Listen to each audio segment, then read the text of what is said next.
Daniel, chapter 5. King Belshazzar held a great feast for 1,000 of his nobles, and he was drinking wine with them.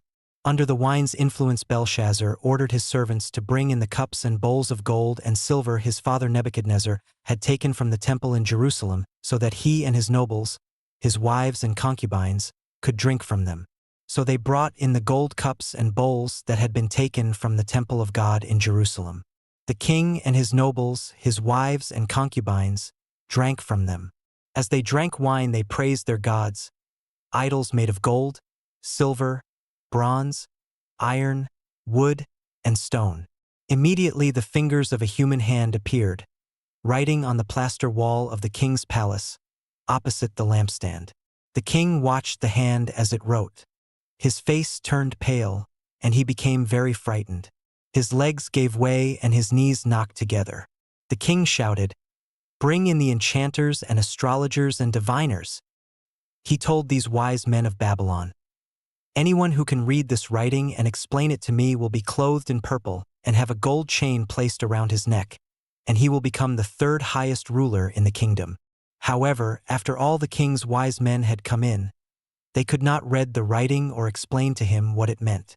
This made King Belshazzar even more frightened, and his face grew even paler. His nobles also were in panic. When the queen mother heard the noise the king and the nobles were making, she went to the banquet hall. She said to Belshazzar, "May your majesty the king live forever. Don't be frightened. Don't look so pale. There's a man in your kingdom who has the spirit of the holy gods in him. In your father's time he was found to have understanding and insight and wisdom like that of the gods. Your majesty's father, King Nebuchadnezzar, put him in charge of the magicians, enchanters, astrologers, and diviners. Your father did this because Daniel, called Belteshazzar by the king, was found to have an excellent mind, full of understanding and insight, and also able to interpret dreams, explain mysteries, and solve difficult problems. Call Daniel in and let him explain what this means to you." So Daniel was brought in before the king. The king asked him, "Are you Daniel, one of the prisoners my father the king brought from Judah? I have heard about you, that the spirit of the gods is in you, and that you were found to have understanding, insight, and great wisdom. Just now the wise men and enchanters were brought before me to read this writing and explain it to me, but they weren't able to do so. They couldn't tell me what it meant. However, I'm told that you are able to give interpretations and solve difficult problems. If you can read this writing and explain it to me, you will be clothed in purple and have a gold chain placed around your neck, and you will become the third highest ruler in the kingdom." Daniel answered the king, "Keep your gifts and give your rewards to another. Even so, I will read the writing to your majesty and explain to you what it means. Your majesty, the Most High God gave your father Nebuchadnezzar this kingdom, and power, glory, and majesty. Because of the power he gave him, people of every nation and language trembled with fear before him.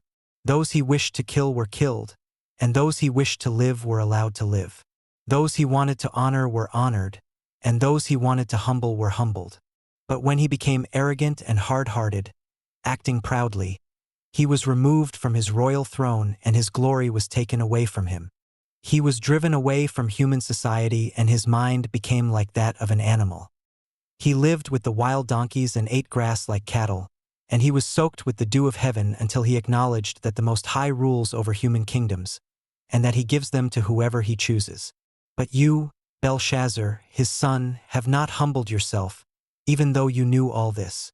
You have arrogantly defied the Lord of heaven, and you had the cups and bowls of his temple brought to you.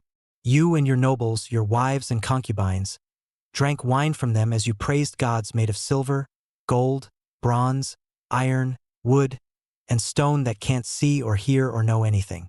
But you have not honored God who holds in his hand your very breath and everything you do. That's why he sent the hand to write this message." What was written on the wall was this: number, weigh, divide. Here is the meaning. Number, God has numbered your reign and brought it to an end. Weighed, you have been weighed on the balances and you were found lacking. Divided, your kingdom has been divided and given to the Medes and the Persians. Then Belshazzar gave the order and Daniel was clothed in purple, and had a gold chain placed around his neck. He was proclaimed the third highest ruler in the kingdom. On that very night Belshazzar, king of the Babylonians, was killed, and Darius the Mede was given the kingdom at the age of 62.